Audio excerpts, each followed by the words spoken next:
राम राम जी। हर हर गंगे। जय पितृदेवता। श्राद्ध का अर्थ होता है महाराज श्रद्धा से किया हुआ कार्य जो है वही श्राद्ध है। आज हम इसी के बारे में आपसे चर्चा करेंगे। और नमस्कार, जय श्री राम, हर हर गंगे। आप लोग सभी आनंदित होंगे इस पितृपक्ष में आपके पितृ का तर्पण कर रहे होंगे, ऐसा मेरी कामना है। और कैसा पितृ तर्पण होना चाहिए, और अगर आप इस उत्तरकाशी में पितृ तर्पण करते हैं, गंगोत्री यमुनोत्री में पितृ तर्पण करते हैं, बद्रीनाथ में पितृ तर्पण करते हैं, तो आपको क्या फल मिलता है, इसके बारे में चर्चा करेंगे आज। और विशेषकर जहाँ हम रहते हैं गंगा के किनारे, वहाँ पितृ तर्पण करने या आप किसी के माध्यम से भी पितृ तर्पण करवा सकते हैं। संकल्प आप कर सकते हैं वहां से, और यहाँ पितृ तर्पण हो सकता है।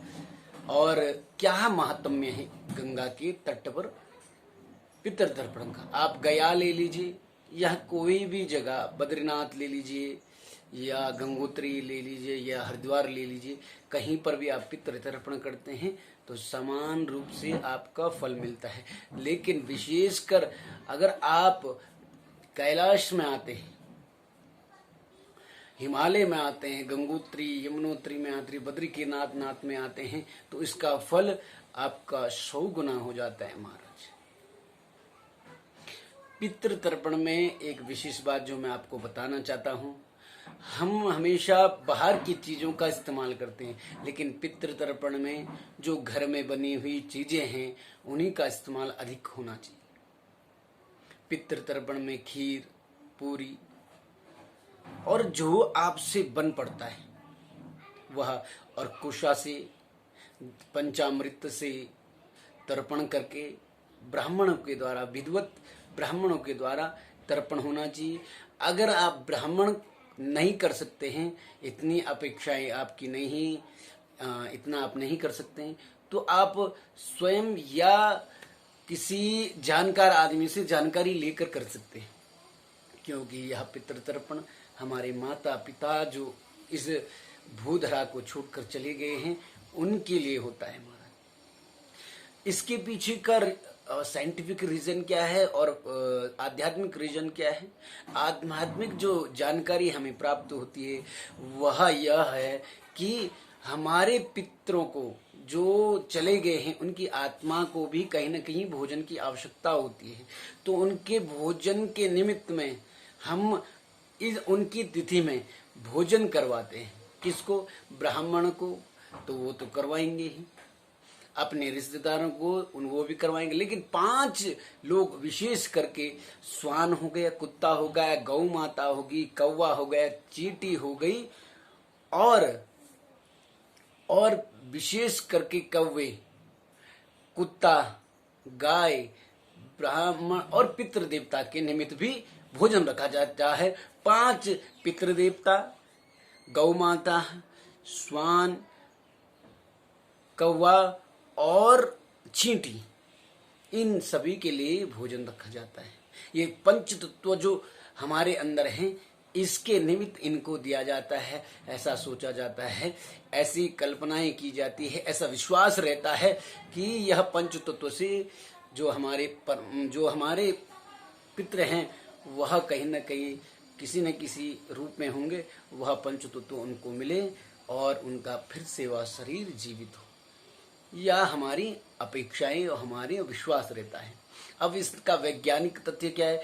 देखिए, कहीं न कहीं हम किसी न किसी गाय को भोजन करवा रहे हैं तो वह शरीर जो है, गाय का जो शरीर है वह पुष्ट हो रहा है, उसको भोजन मिल रहा है। कुत्ते को करा रहे हैं तो यहाँ पर पशु प्रेम जो कहते हैं हम, गौ माता का प्रेम, जो डॉगी प्रेम आजकल चल रहा है, लेकिन हमारे यहाँ तो है पहले से। हम उनको किस प्रकार से करवाते हैं वो माध्यम क्या है वो दूसरा है, लेकिन वहाँ उनके लिए हमारे धर्म में रखा गया है। देखिए, वहाँ फिर हम तर्पण करते हैं गंगा जी के किनारे, गंगा जी के किनारे भी हम कुछ ना कुछ अन्न छोड़ते हैं, तो वहाँ मछलियों के लिए हो जाता है, तो उनका शरीर भी तृप्त हो जाता है हमारा। और जो भूखे लोग होते हैं, जो बेचारे भोजन नहीं कर पाते, उनके लिए भी हम भोजन करवाते हैं घर में। ब्राह्मण इत्यादि जो कर्म करते हैं, ब्राह्मण वृत्ति का पुरोहित कर्म, उनको भी हम भोजन कराते हैं क्योंकि उनका अधिकार बनता है हमारा। तो इस प्रकार से यह वैज्ञानिक रीजन रहा, क्योंकि कहीं न कहीं हमारी प्रवृत्ति अब हो गई है कि जगत का कल्याण हो, मतलब नर सेवा नारायण सेवा। तो इसमें नर सेवा भी हो रही है, पशु सेवा भी हो रही है, और नारायण सेवा तो है ही, और पितरों का सेवा भी है। लेकिन पितरों के तर्पण देने से पहले पितर हमारे मोक्ष को प्राप्त करें, उनका शरीर छूटे, उससे पहले एक विचार जो मैं आपको बताना चाहता हूं कि मरते हुए तो सब ने किया है शायद से तर्पण, लेकिन जिंदे अगर हैं आपके माता पिता आपके साथ हैं तो आप उनकी खूब खूब सेवा कीजिए महाराज, खूब खूब सेवा की, अनन्य भाव से सेवा कीजिए, जिससे कि आपको फल 10 गुना 100 गुना मिलेगा, 1000 गुना मिलेगा। यह बोलने की बात नहीं। पिता और माता सबसे बड़े देवी देवता है हमारा, सबसे बड़े गुरु हैं, उनसे बड़ा कोई भी गुरु नहीं। इसलिए आप अपने माता पिता की इसी जीवन में सेवा कर लीजिए। मर के तो वह आत्मा, वह जो एनर्जी है, उसके निमित्त हम कर रहे हैं। तो मैंने आपसे इतनी चर्चा करी। अब गंगा के किनारे आप अगर तर्पण करेंगे तो आपको क्या फल मिलेगा, तो मैं आपको बताता हूं कि मणिकर्णिका याम स्नात्वा या